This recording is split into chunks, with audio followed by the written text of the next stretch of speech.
নমস্কার বন্ধুরা, রুম্পাস ঘরোয়া রান্নাতে আপনাদের স্বাগত। আশা করছি আপনারা সবাই ভালো আছেন। আজকে আমি মিক্স ভেজ বানিয়েছি, কিন্তু একটু অন্যরকমভাবে, তাই আপনাদের সাথে শেয়ার করব।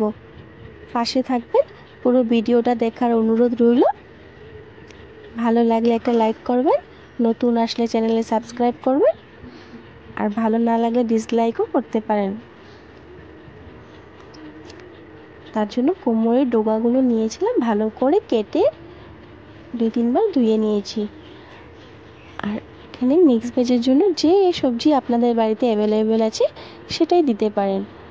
আমি দিয়েছি আলু, পটল, শসা, মিষ্টি কুমড়ো, বেগুন আর ডোকা।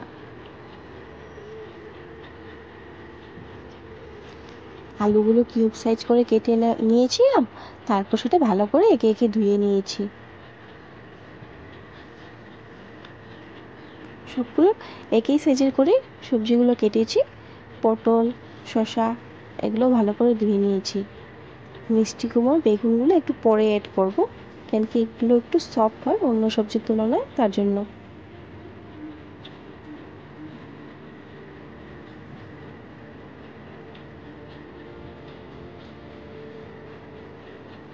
সবগুলো একে একে ধুয়ে নেওয়ার পর কড়াইতে তেল গরম করব।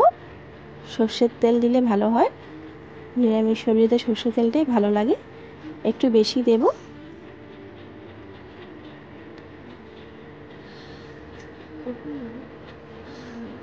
দিয়ে এদিকে ফোড়নের জন্য শুকনো লঙ্কা, পাঁচফোড়ন, আদা, তেজপাতা, নিরামিষ সবজিতে এগুলো মাস্ট। আর টমেটোটাও দিয়েছি সাথে আমি।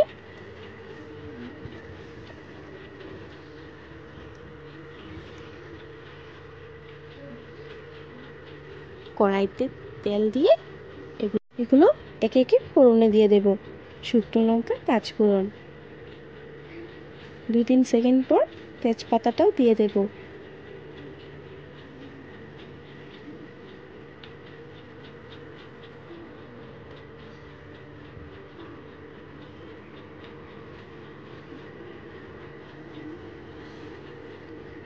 নিরামিষ সবজিতে এগুলো সোমবার দিলেই রান্নার স্বাদ হবে, আর কিছু দরকারই নেই না।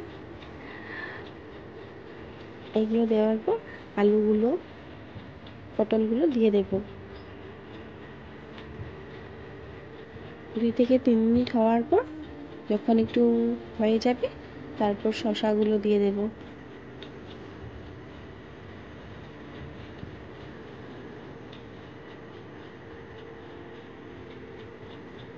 এক চামচ হলুদ, 1 চামচ জিরে গুঁড়ো,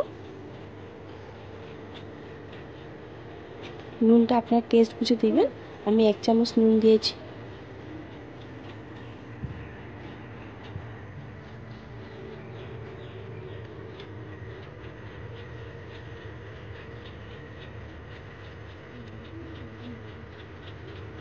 যেহেতু নিরামিষ রান্নাতে একটু চিনি দিলে ভালো লাগে, তাই চিনিটা অ্যাড করব। আর কাঁচা লঙ্কা কয়েকটা চিড়ে দিয়ে দেব। আমাদের বাড়িতে বেশিরভাগ কাঁচা লঙ্কাটাই ইউজ হয়, গুঁড়ো লঙ্কা এত একটা ইউজ করি না আমরা। যখন আধা আধি হয়ে যাবে, তারপর মিষ্টি কুমড়ো আর বেগুনটা দিয়ে দেব। দিয়ে ভালো করে নাড়িয়ে দেব।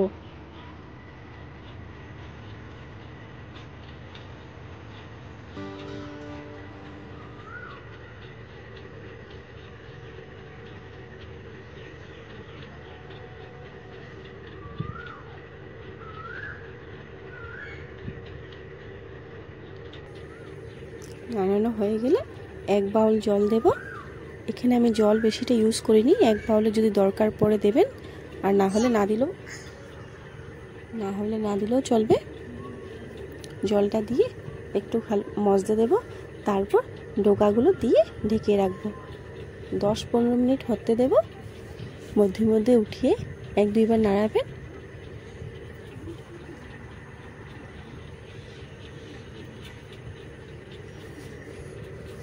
যখন এরকম হয়ে যাবে, তারপর অল্প নাড়িয়ে নামিয়ে নেব।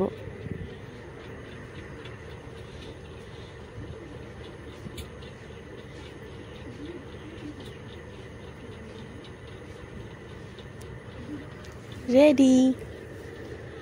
এখনো কাজ শেষ হয় নাই, দাঁড়ান।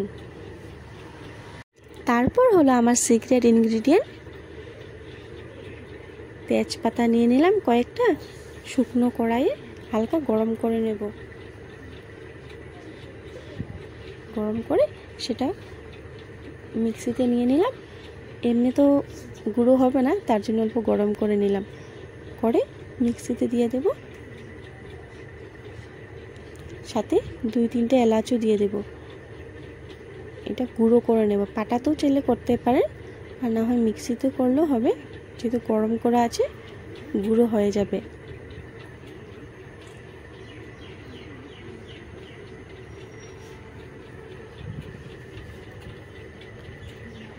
গুঁড়ো হয়ে গেছে। গুঁড়ো হওয়ার পর একটু উপর থেকে ছড়িয়ে দেবেন। তারপর কাঁচা লঙ্কা চিড়ে উপর থেকে দিয়ে ঢেকে রাখবো। 1 চামচ ঘি দিয়ে দেব, দিয়ে 5 মিনিট মজতে দেব।